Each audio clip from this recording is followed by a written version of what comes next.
नमस्कार। प्राइम समाचारमा स्वागत छ। म संगीता कटवाल।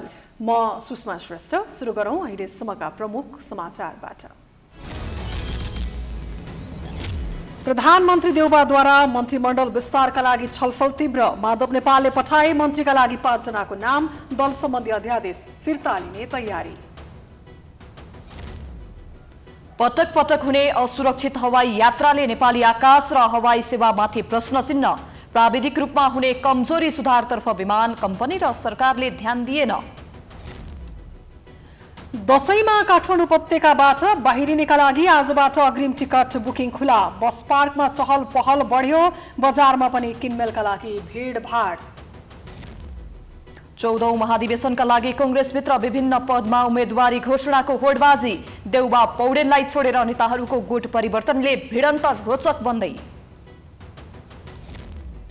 नेपालमा एमसीसीको विरोध भइरहँदा अमेरिका पुगेर परराष्ट्र मन्त्रीले बिना संशोधन पारित गर्नुपर्ने भनेपछि दलहरूको तीव्र विरोध। गठबन्धनकै नेताहरूको असन्तुष्टि। कृषि क्षेत्रलाई गरिएको उदारीकरणले आफूहरूको जीवनशैली प्रभावित भएको भन्दै भारतीय किसानहरू आजदेखि देशव्यापी प्रदर्शनमा। कृषि कानून खारेज गर्न माग।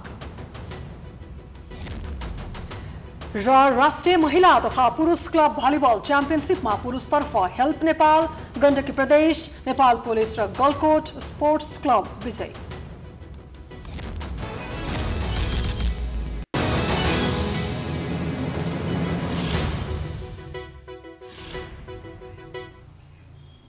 अब समाचार विस्तारमा। मन्त्रीमण्डल विस्तार गर्न नसकेर आलोचित बनेका प्रधानमन्त्री शेरबहादुर देउवाले सत्ता गठबन्धनमा छलफललाई तीव्रता दिएका छन्। आज भएको छलफल दल विभाजन सम्बन्धी अध्यादेश फिर्ता लिने विषयमा सहमति नजिक पुगेको छ। अब केही दिनभित्रै मन्त्रीमण्डल विस्तार भइहाल्ने दावी गठबन्धनको नेताहरूले गरेका छन्। नेकपा एकीकृत समाजवादीले त सरकारमा सहभागी हुनेको नाम अन्तिम चरणमा पुर्याएको छ। एक रिपोर्ट। दल विभाजन सम्बन्धी अध्यादेशका बारेमा प्रधानमन्त्री शेरबहादुर देउवाले सोमबार संसद भवनमा माओवादी अध्यक्ष दाहाल र नेकपा एकीकृत समाजवादीका अध्यक्ष माधव नेपालसँग छलफल गरेका थिए। छलफलपछि देउवाले दल सम्बन्धी अध्यादेश फिर्ता लिने विषयमा सल्लाह भइरहेको बताएका छन्। सञ्चारकर्मीले सोधेको प्रश्नमा प्रधानमन्त्री देउवाले अध्यादेश फिर्ता लिने विषयमा सल्लाह भइरहेको बताएका हुन्। प्रधानमन्त्री अध्यादेश फिर्ता लिने कुरा आज हो।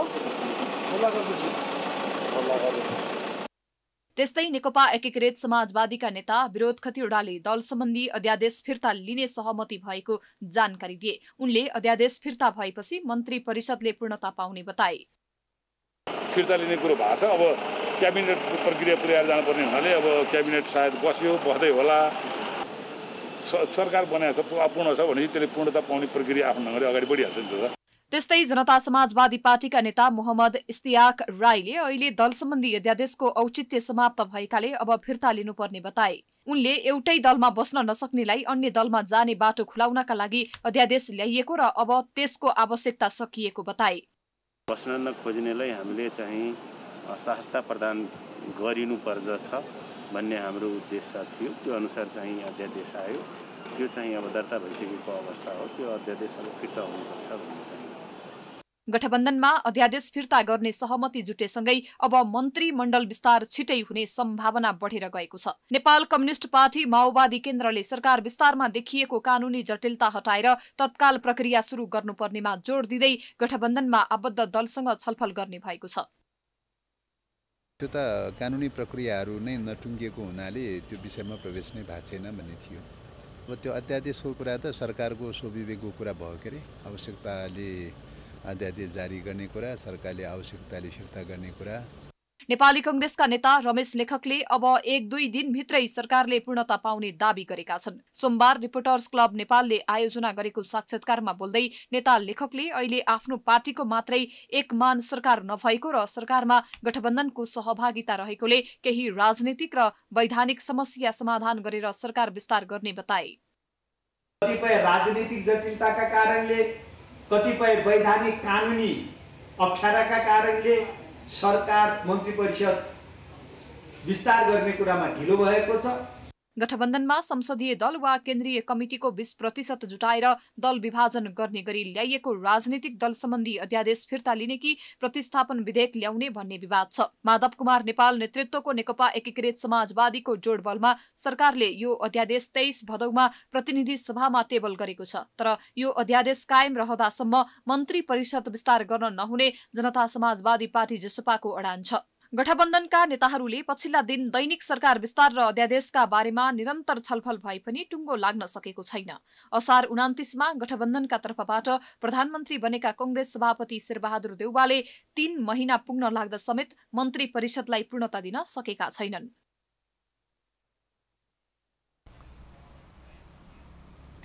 नेपाली आकाश र विमान सेवा सुरक्षित नरहेको कुरा बारम्बार उठ्ने गर्छ। त्यही कारण ईयूले समेत नेपालको उड्डयन क्षेत्रलाई कालो सूचीमा राखेको छ। त्यसमाथि नेपालको आन्तरिक हवाई सेवाको अवस्था झनै कमजोर रहेको छ। बुधबारको एटीआर विमान आज बिहान त्रिभुवन अन्तर्राष्ट्रिय विमानस्थलमा आकस्मिक अवतरण गरेपछि यो विषय फेरि तातेको छ। एक रिपोर्ट। सोमबार बिहान करिब 8:30 बजे त्रिभुवन अन्तर्राष्ट्रिय विमानस्थलबाट विराटनगरको लागि उडेको कल साइन 9ANI र उडान संख्या U4701 रहेको बुधबारको एटीआर विमान प्राविधिक समस्याका कारण गन्तव्यमा अवतरण नगरिकन काठमाडौँ नै फर्कियो। क्रू मेम्बर सहित 68 जना वयस्क, 2 जना बालबालिका तथा 3 जना शिशुसहित उडेको विमानको ल्यान्डिङ गियरको इन्डिकेटरमा समस्या देखिएपछि विमान काठमाडौँतर्फ नै मोडिएको थियो। विमानमा रहेको इन्धन खाली गरेर त्रिभुवन अन्तर्राष्ट्रिय विमानस्थलमा आकस्मिक अवतरण गराउनका लागि क्याप्टेन आङगेलु शेर्पाले झण्डै 2 घण्टा विमानलाई काठमाडौँको आकाशमा फन्को लगाएका थिए। विमानस्थलमा पानी फालेर फोम बिछ्याउनुका साथै दमकल र सुरक्षाकर्मी तैनात गरिएको थियो।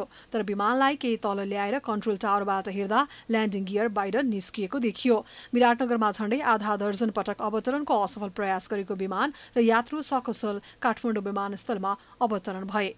यो घटनामा कुनै मानवीय तथा भौतिक क्षति भएन, तर पनि नेपालको उड्डयन क्षेत्रको कमजोरीलाई फेरि एकपटक बाहिर ल्याएको छ। यसका साथै आन्तरिक उडानमा पहिलो स्थानमा रहेको बुधबारको विमानमा पछिल्ला केही दिनदेखि विभिन्न समस्या देखिन थालेको छ। नेपाल नागरिक उड्डयन प्राधिकरणका निमित्त महानिर्देशक राजकुमार छेत्री अन्य देशमा पनि यस्ता घटना घट्ने गरेको बताउँछन्। उनी स्रोत साधनका आधारमा नेपालको विमान र विमानस्थल अन्य विकसित देश भन्दा पनि सुरक्षित रहेको दावी पनि गर्छन्। हामीले आफैले तुलना गर्दा पनि हामीले जुन किसिमको प्रमुख समारोहको सेटअप छ हाम्रो, त्यस्तो सेटअप चाहिँ तपाईको हाम्रो मतलब इन्टरनेसनल अन्तर्राष्ट्रिय स्तरको हाम्रो मर्मत समारोहको सेटअप। यसले नियामक निकाय नेपाल नागरिक उड्डयन प्राधिकरणको कमजोरीलाई समेत उजागर गरेको छ। बुधबारका सञ्चालक गियरमा नभएर इन्डिकेटरको समस्याले सोमबारको घटना घटेको बताउँछन्। तर नेपालका विमान कम्पनीले आफ्नो विमानको रेखदेखमा कति कमजोरी अप्नाइरहेका छन् भन्ने अनुमान यस्ता भनाइबाट गर्न सकिन्छ। एयरलाइन्सका निर्देशक खगेन्द्र बहादुर बस्नेत भने अझै पनि अरू एयरलाइन्सका तुलनामा बुधबार बढी सुरक्षित रहेको दावी गर्छन्। अमेरिका जस्तो डेभलप कन्ट्री जहाँ हामी भन्छौँ साधन स्रोत सबै छ भन्छौँ, त्यस्तो देशमा त यो हुन्छ भने अन्तर नहुने कुरा होइन। तर त्यो भनेर हामी हाम्रो जिम्मेवारीबाट हामी मुक्त हुन पाउँदैनौँ। हामी यसमा कहाँ कमजोरी रह्यो, के सुधार गर्दा राम्रो हुन्छ, यसपट्टि सिभिल एभिएसन पनि एयरलाइन्स पनि सबै चनाखो भएर अनि नेपाल सरकार पनि चनाखो भएर लाग्नुपर्छ र यस्तो घटना अगर पुनः नदोहोरियोस् भन्नेतर्फ हामी चनाखो हुनुपर्छ। एयरलाइन्सका निर्देशकले सुरक्षित दावी गरे पनि केही दिन अघि काठमाडौँबाट पोखराका लागि उडेको त्यही विमान सेवाको विमान त्रिभुवन अन्तर्राष्ट्रिय विमानस्थलमा आकस्मिक अवतरण गरिएको थियो। सोमबार नै ककपिटमा धुवाँ देखिएपछि बुधबारकै अर्को जहाज काठमाडौँ फिर्ता भएको छ। यसले बुधबारको सुरक्षा प्रणाली कमजोर रहेको आशंका गर्न थालिएको छ। केही वर्ष अघि विराटनगरका लागि प्रस्थान गरेको यही कम्पनीको विमान भैरवा विमानस्थलमा अवतरण गरिएको थियो। यस्तै सन् 2011मा भिजिबिलिटीमा समस्या भएपछि जहाज नै दुर्घटनामा परेको थियो। त्यो दुर्घटनामा 19 जनाको मृत्यु भएको थियो। यस्तै जनकपुरका लागि प्रस्थान गरेको जहाज आन्तरिक समस्याका कारण पोखरामा आकस्मिक अवतरण गर्नु परेको थियो। क्यामेरामा अर्जुन भण्डारीका साथमा दीक्षा गौतमको रिपोर्ट। दशैंमा घर जाने यात्रुलाई लक्षित गरेर सरकारले अग्रिम टिकट बुकिङ खुला गरेको छ। काठमाडौँमा विभिन्न व्यापार व्यवसाय जागिर र अध्ययनका लागि बसेका मानिस चाडपर्व मनाउन घर जाने गरेकाले यसलाई सहज तथा व्यवस्थित बनाउन सोमबारबाट अग्रिम टिकट बुकिङ खुला गरिएको हो। गत वर्ष कोरोना संक्रमणका कारण अग्रिम टिकट बुकिङ खुला गरिएको थिएन। यस वर्ष भने समयमा नै अग्रिम टिकट बुकिङ खुला गरिएको हो। यसका लागि नयाँ बस पार्क सञ्चालन गरेको लोत्से बहुउद्देश्यीय प्रणालीले यातायात व्यवसायीको सहकार्यमा 11 टिकट बुकिङ काउन्टर थप गरेको छ। अग्रिम टिकट बुकिङ खुला भएसँगै बिहानैदेखि सर्वसाधारणहरू बसको टिकट काट्न नयाँ बस पार्क पुगेका थिए। तर अग्रिम टिकट बुकिङ खुल्ने बित्तिकै केही गन्तव्यका बसको टिकट नै नपाएको सर्वसाधारणहरूले गुनासो गरेका छन्।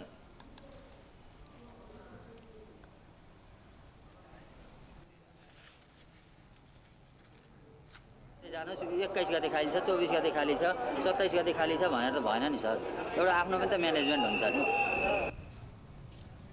नयाँ बस पार्क बाहेक चावहिली, गौसला, कुटेश्वर, सुन्धारा र कलङ्कीबाट समेत अग्रिम टिकट बुकिङ सुरुवात गरिएको छ। महानगरीय ट्राफिक प्रहरी महाशाखाले चाडपर्वलाई लक्षित गरेर राजधानीका विभिन्न 14 स्थानमा यात्रु सहायता कक्ष स्थापना गरेको छ।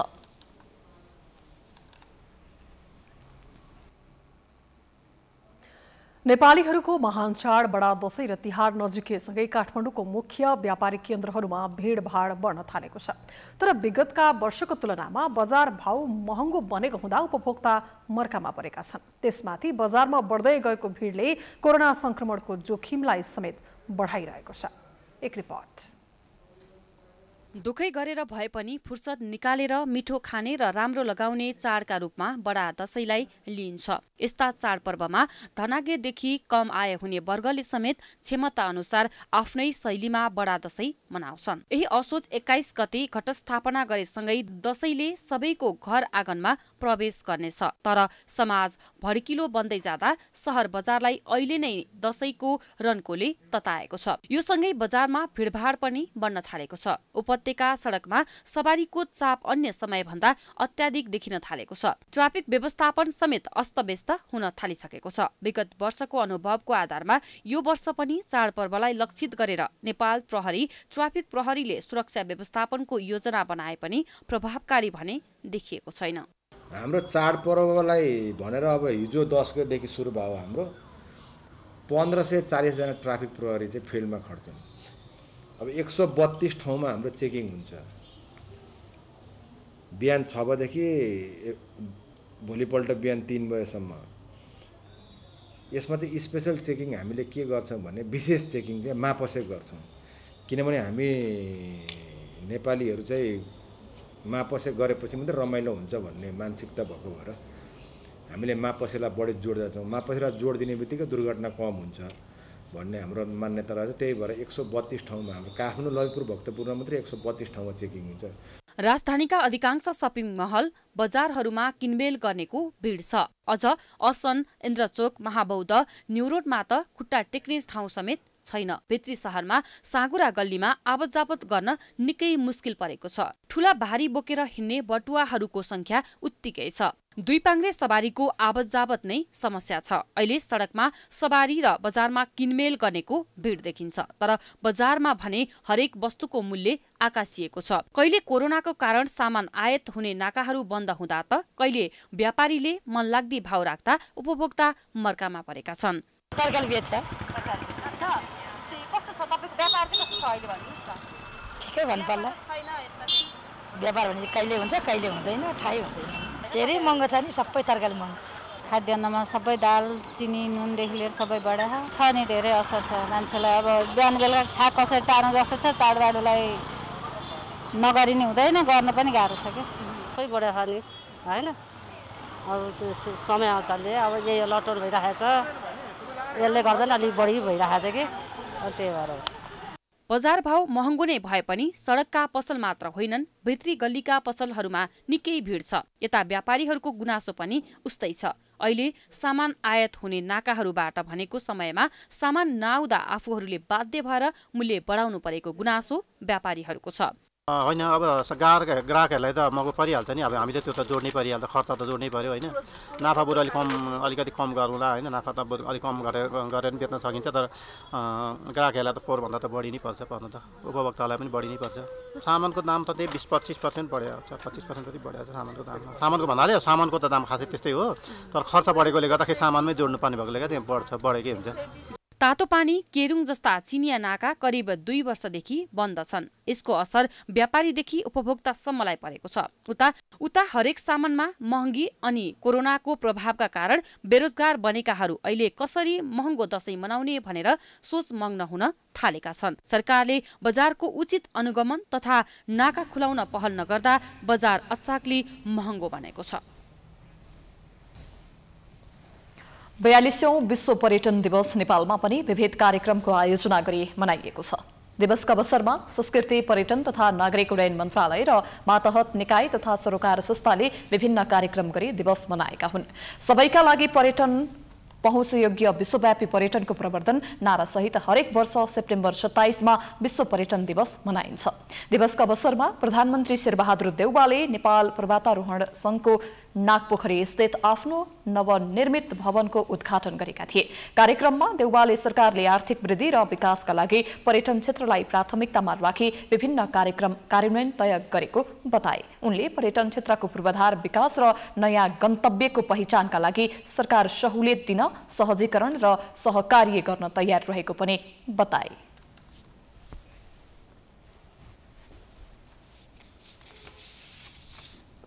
पर्यटनसँग सम्बन्धित सूचना जानकारी उपलब्ध गराउने भएकोले यस प्रोफाइलमा समावेश राखिने जानकारी विश्वसनीयता वैधतामा ध्यान दिन आग्रह गर्दछु। यसलाई निरन्तर रूपमा अत्याधुनिक गर्नका लागि नेपाल सरकारले आवश्यक सहयोग गर्ने नै छ। अन्तमा पुनः विश्व पर्यटन दिवस उपलक्ष्यमा बधाई तथा शुभकामना दिँदै यस क्षेत्रमा सबै उत्तरोत्तर प्रगति कामना गर्छु। प्रधानमन्त्री देउवाले पर्यटन व्यवसायीहरूलाई सम्मान गरेका थिए। कोभिड महामारीले पछिल्ला 2 वर्षमा उल्लेख्य संख्यामा पर्यटक आउन सकेनन्। पर्यटन बोर्डको तथ्याङ्क अनुसार सन् 2021 का 8 महिनामा 66,000 भन्दा बढी पर्यटक नेपाल आएका छन्। अघिल्लो वर्ष सन् 2020 मा पर्यटक आगमन संख्या 2,30,085 मात्र छ। सन् 2019 मा 11,97,191 बाह्य पर्यटक नेपाल घुम्न आएका थिए।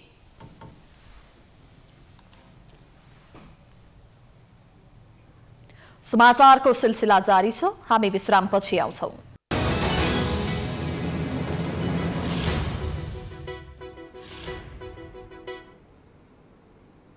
विश्रामपछि स्वागत छ। अब बाँकी समाचार।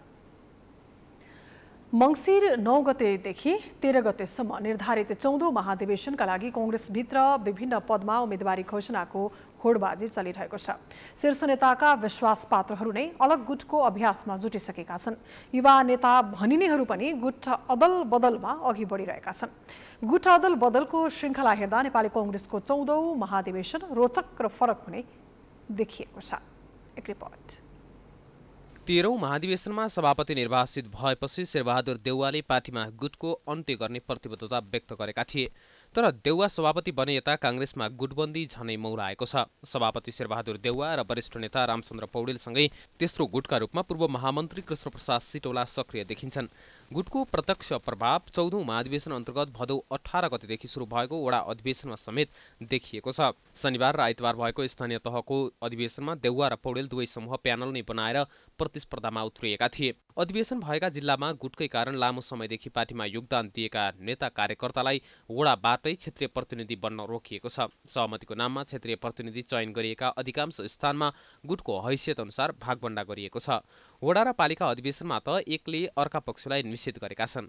केन्द्रीय महाधिवेशन नजिकै जाँदा धमाधम उम्मेदवारी घोषणा गर्ने क्रम समेत सुरु भएको छ। कांग्रेसभित्र शीर्ष नेताका विश्वासपात्र नै शीर्ष नेतृत्व विरुद्ध चुनावी मैदानमा उत्रिसकेका छन्। केन्द्रीय पदाधिकारीमा पदभन्दा तेब्बर आकांक्षी खोलिसकेका छन्। दोस्रो कार्यकालका लागि नेतृत्वमा दोहोरिन सभापति देउवा आफै अघि बढेपछि उनी निकट विमलेन्द्र निधिले सभापतिमा उम्मेदवारी घोषणा गरेर आफ्नो अलग गुट निर्माण गर्न थालेका छन्। देउवाको छत्रछायामा रहेर राजनीतिक उचाइ बढाएका विश्वप्रकाश शर्माले 14औं महाधिवेशनमा निधिलाई रोज्ने संकेत दिएका छन्। देउवाका विश्वासिला पात्र गोपालमान श्रेष्ठले पनि सभापतिमा उम्मेदवारी घोषणा गरिसकेका छन्। निधि अब देउवा भन्ने कुरामा के भनेदेखि हाम्रो बीचमा समझदारी आउँछ भन्ने लाग्छ। सभापतिजी अहिले प्रधानमन्त्री हुनुहुन्छ, उहाँले मलाई अगाडि सार्नुहुन्छ भन्ने मलाई विश्वास छ।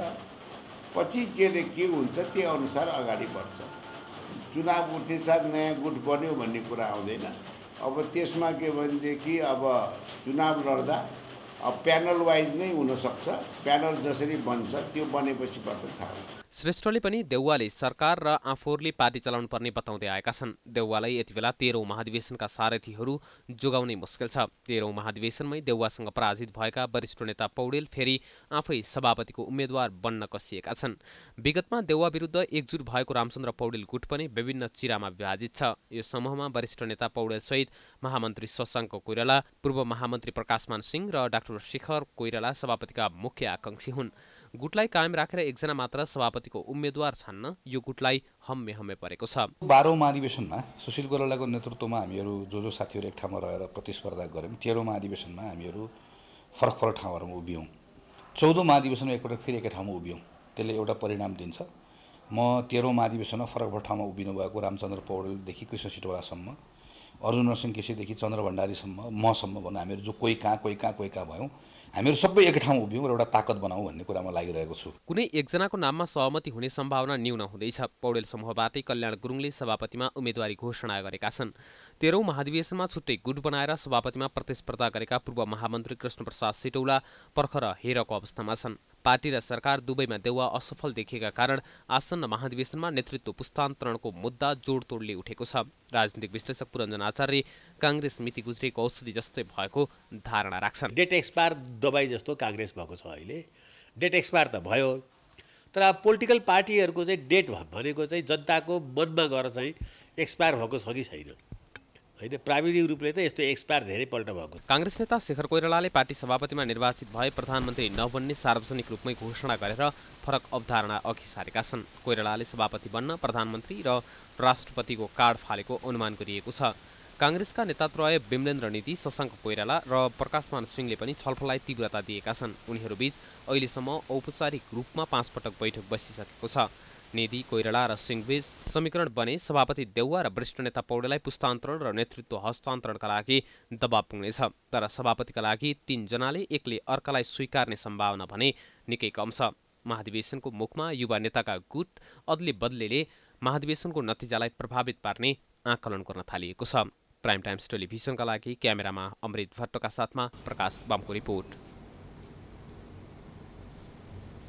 उत्तरी क्षेत्रको हुम्ला खण्ड अन्तर्गत लिमी लाप्चोदेखि हिल्सासम्म सीमा समस्या अध्ययन गरेको सरकारी कार्यदलले गृहमन्त्री बालकृष्ण खाँडलाई प्रतिवेदन समेत बुझाइसकेको छ। प्रतिवेदनमा विवाद देखिएका क्षेत्रको समस्या कूटनीतिक पहलबाट समाधान गर्न सुझाव दिएको छ। हुन त सरकारी कर्मचारीको नेतृत्वमा गठन भएको कार्यदलले नेपाल चीन सीमा विवादका बारेमा ठोस निर्णय आउने सम्भावना समेत थिएन। एक रिपोर्ट।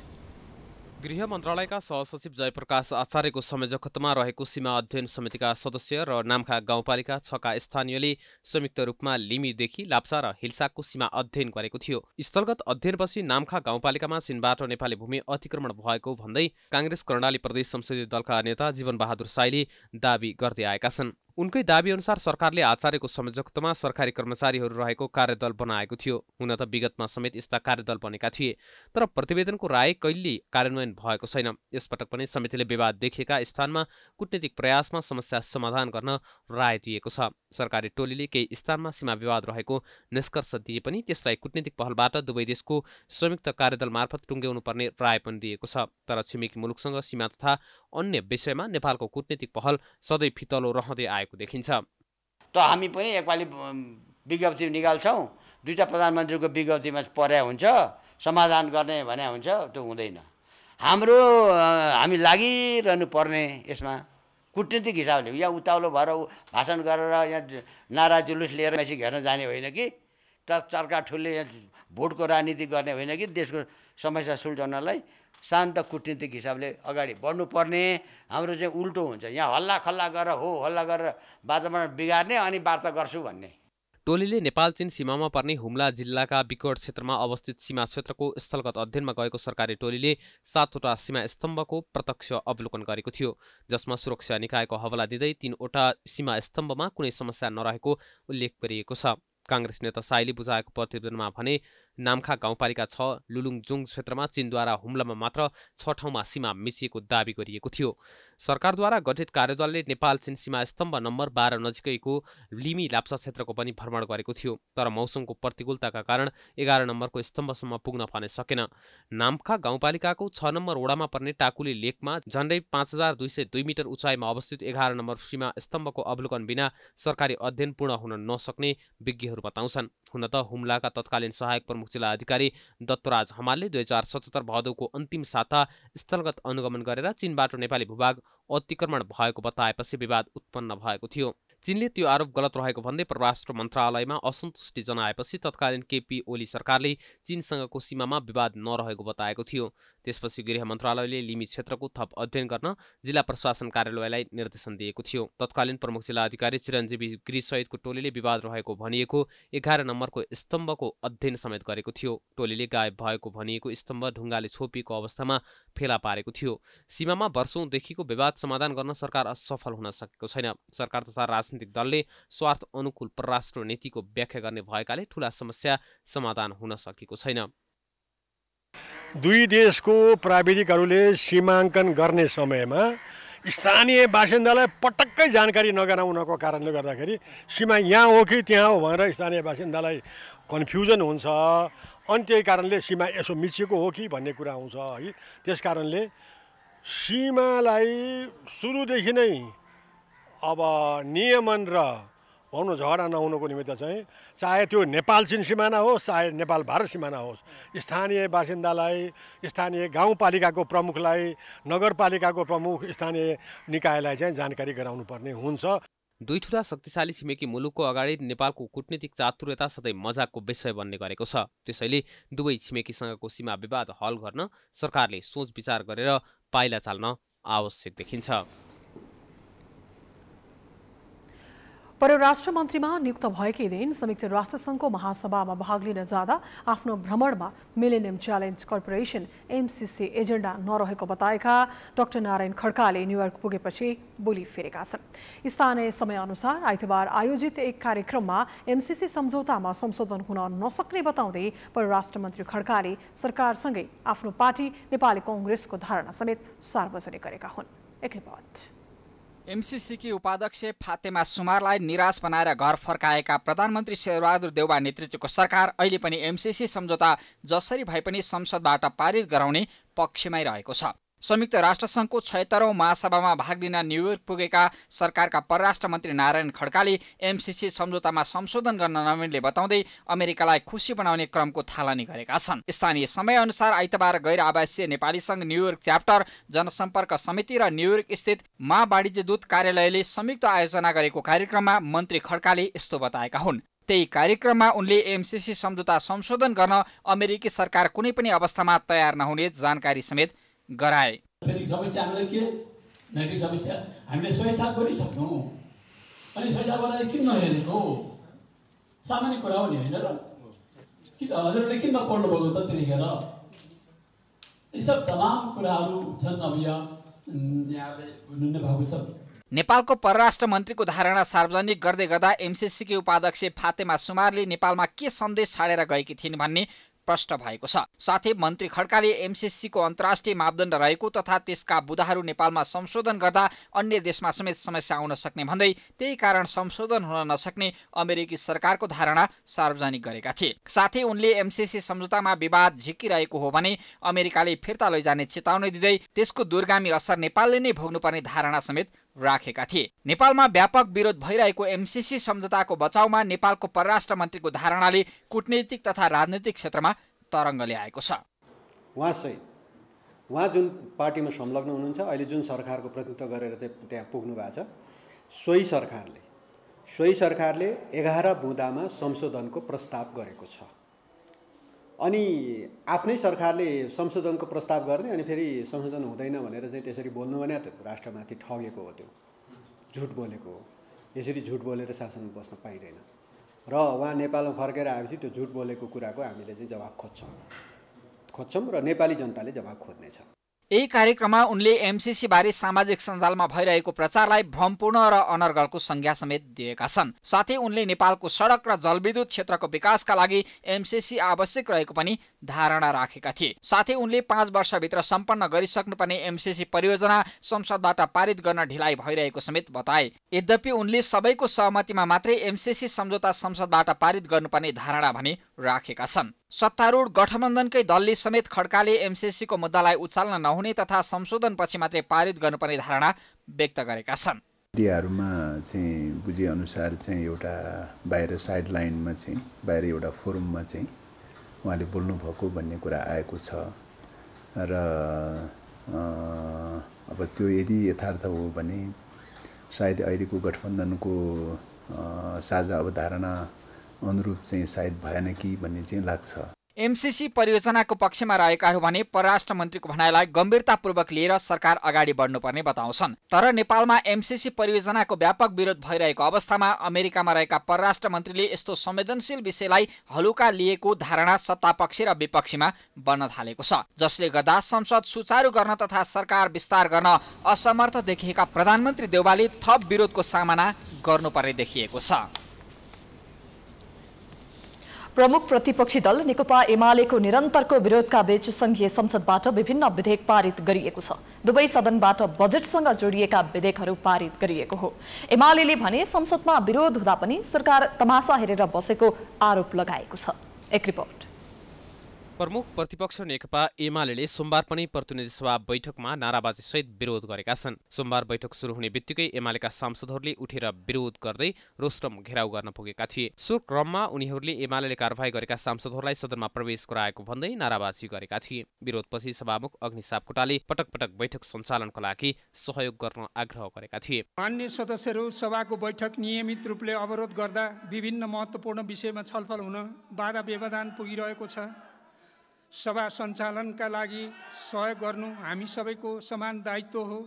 सभामा आफ्ना कुराहरू राखेर बैठकलाई सुव्यवस्थित तरिकाबाट सञ्चालन गर्न आफ्नो आसन ग्रहण गरी सहयोग गरिदिनु हुन अनुरोध गर्दछु। एमालेका सांसदहरूको विरोधका बीच सभामुख सापकोटाले राष्ट्रपति कार्यालयबाट विनियोजन विधेयक प्रमाणीकरण सम्बन्धी प्राप्त पत्र पढेर सुनाएका थिए। त्यसैगरी प्रतिनिधि सभाका सचिव गोपालनाथ योगीले राष्ट्रिय सभाबाट पारित भएका आर्थिक विधेयक 2078 र राष्ट्र ऋण उठाउने विधेयक 2078 सम्बन्धी सूचना पढेर सुनाएका थिए। सोमबार नै राष्ट्रिय सभाको बैठकले आर्थिक विधेयक 2078 र राष्ट्र ऋण उठाउने विधेयक 2078 पारित गरेको छ। अर्थमन्त्री जनार्दन शर्माले प्रतिनिधि सभाबाट सन्देशसहित प्राप्त दुवै विधेयक पारित गरियोस् भनी सदनमा छुट्टा छुट्टी प्रस्ताव पेश गरेका थिए। बैठक प्रारम्भ हुने बित्तिकै प्रमुख प्रतिपक्षी दल नेकपा एमालेका सांसदले उभिएर विरोध जनाएपछि अध्यक्ष गणेश प्रसाद तिमल सेनाले सोही पार्टीका सांसद परशुराम मेघी गुरुङलाई बोल्न समय दिएका थिए। जुन कुरालाई हाम्रो संविधानले आर्जनको रूपमा मान्दैन, जसलाई जुन हिसाबबाट यो भूत प्रभावी कानुन बनाएर यसरी कालो धनहरूलाई सेतो बनाउने कुरालाई चाहिँ इन्कार गरेको छ, यी सब कुराहरूको बावजुद जुन रूपबाट यो विधेयकमा यो आएको छ, यो असाध्यै गम्भीर छ। नेकपा एमालेका नेता खगराज अधिकारीले लगातार संसदमा विरोध हुँदा पनि सरकार तमासा हेरेर बसेको आरोप लगाएका छन्। आफूलाई लोकतन्त्रवादी भन्ने काङ्ग्रेस नेतृत्वको सरकारले संसदमा देखिएको गति अन्त्य गर्न कुनै भूमिका निर्वाह नगरेको र तमासा हेरेर बसेको उनको आरोप छ। एक दिन सम्मान्य प्रधानमन्त्री केपी ओलीले प्रश्नोत्तर गर्दाखेरि निम्सरा प्रश्नको उत्तर के दिनु र भन्दाखेरि काङ्ग्रेसले बहिष्कार गर्यो। बहिष्कार मात्रै गरेको हामीले हाउस रोक्यौँ, वार्ता गऱ्यौँ, संवाद गऱ्यौँ, अनि त्यसको उपाय निकाल्यौँ। दुई पक्ष राखेर हामीले संसद चलायौँ। अहिले त्यही काङ्ग्रेसको नेतृत्वमा संसद छ। अरू त अब लुटेको धन सेतो बनाउन लागेकाहरूलाई त मैले के भन्नु र, होइन। तर न्यूनतम पनि आफूलाई लोकतान्त्रिक भन्ने काङ्ग्रेसले यो तमासा के हेरेर बसेको छ त्यो मलाई थाहा छैन। माधव नेपाल लगायत 14 सांसदलाई पदमुक्त गर्न गरिएको सिफारिस सभामुखले कार्यान्वयन नगरेको भन्दै एमालेले संघीय संसदको दुवै सदनमा निरन्तर विरोध गरिरहेको छ। नेपाल कम्युनिस्ट पार्टी माओवादी केन्द्रले पार्टी सदस्यताको नवीकरण असोज मसान्तसम्म गर्ने नयाँ कार्यतालिका तय गरेको छ। पार्टी केन्द्रीय कार्यालय पेरिसटाडामा सोमबार बसेको स्थायी समितिको बैठकले टोल भेला आगामी कार्तिक 6 गतेसम्म गर्ने, कार्तिक 13 गते वडा सम्मेलन र आगामी मङ्सिर 4 गते स्थानीय पालिका सम्मेलन गर्ने गरी कार्यतालिका तय गरेको छ। पालिका वडा र टोल सम्मेलनका बारेमा केही दिन समय थप गरिएको भए पनि राष्ट्रिय सम्मेलनको कार्यतालिकाका बारेमा भने कुनै परिवर्तन गरिएको छैन। 12-13 राष्ट्रिय सम्मेलन छ। त्यो सम्मेलनमा सहभागिताको सँगसँगै अरू जुन वडादेखि पालिकासम्म जति सम्मेलनहरू छ त्यो सम्मेलनहरूमा कसरी प्रतिनिधित्व गराउने बारेमा चाहिँ प्रस्ताव पेश भएको छ। त्यसैगरी सङ्गठन विभागबाट पनि सङ्गठनात्मक कार्यहरूको बारेमा प्रस्तावहरू पेश भएको छ। यो सबै दुईटै प्रस्तावको बारेमा भोलिको चाहिँ 3 बजे बस्ने चाहिँ स्थायी समिति बैठकले चाहिँ निर्णय छलफल गरेर निर्णयहरू गर्नेछ। माओवादी केन्द्रले राष्ट्रिय सम्मेलन पुस 11 देखि 13 गतेसम्म गर्ने निर्णय यसअघि नै गरेको छ। समाचारको सिलसिला अझै जारी छ। हामी विश्राम पछि आउँछौँ।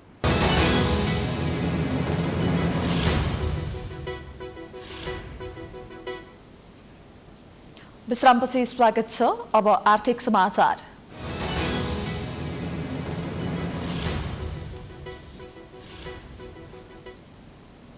आन्तरिक राजस्व विभागका पूर्व महानिर्देशक चूडामणि शर्मालाई विशेष अदालतले 50 लाख धरौटी मागेको छ।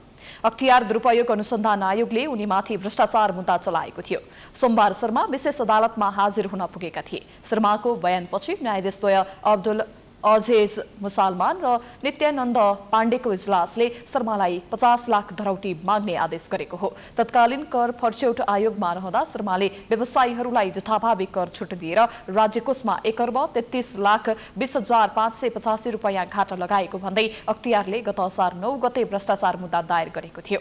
शर्मा सहित तत्कालीन आयोगका अध्यक्ष लुम्बध्वज महत र सदस्य उमेश प्रकाश ढकाल विरुद्ध भ्रष्टाचार मुद्दा दायर गरेको थियो।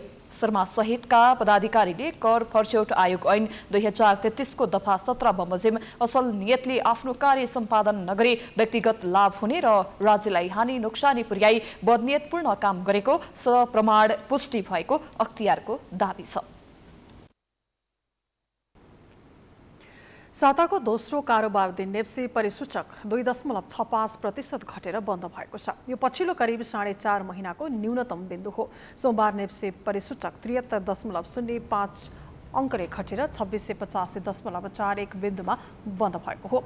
त्यसैगरी यसो दिन सेन्सिटिभ इन्डेक्स 12.94 अङ्कले घटेर 506.33 बिन्दुमा झरेको छ भने फ्लोट इन्डेक्स 5.24 अङ्क र सेन्सिटिभ इन्डेक्स 4.54 अङ्कले घटेको छ। नेप्से ओह्रालो लागेसँगै कारोबार रकम पनि घटेको छ। 227 कम्पनीको 5,09,73,000 रुपैयाँ बराबरको 1,04,78,000 किता सेयर खरिद बिक्री भएको छ। 13वटै उपसमूहका परिसूचक घटेका छन्।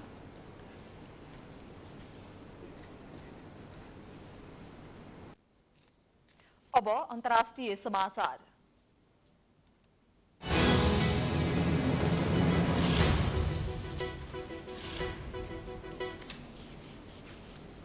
कृषि क्षेत्रलाई गरिएको उदारीकरणले आफूहरूको जीवनशैलीलाई असर तुल्याउने भन्दै भारतीय किसानहरूले आजदेखि देशव्यापी प्रदर्शन सुरु गर्दैछन्।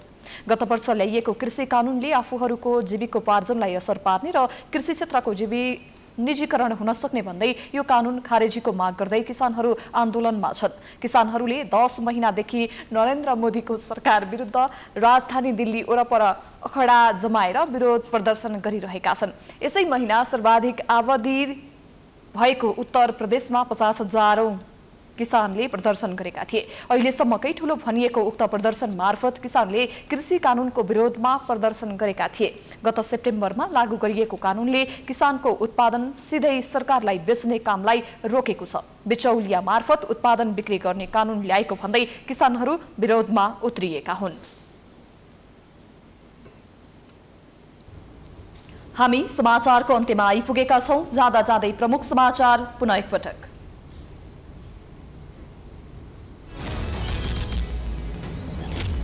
प्रधानमन्त्री देउवाद्वारा मन्त्रीमण्डल विस्तारका लागि छलफल तीव्र। माधव नेपालले पठाए मन्त्रीका लागि 5 जनाको नाम। दल सम्बन्धी अध्यादेश फिर्ता।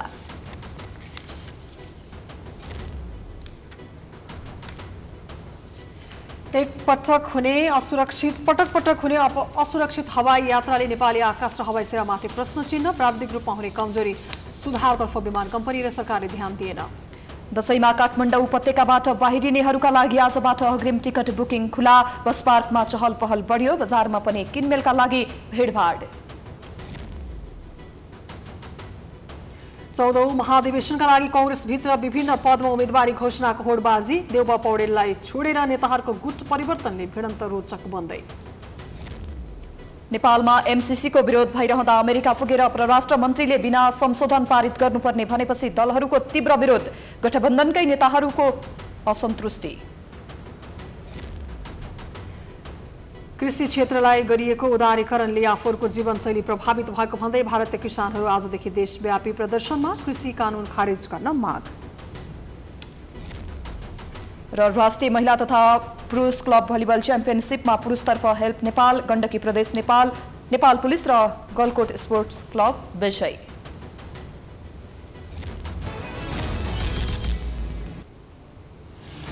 प्राइम समाचार अहिलेलाई सकियो।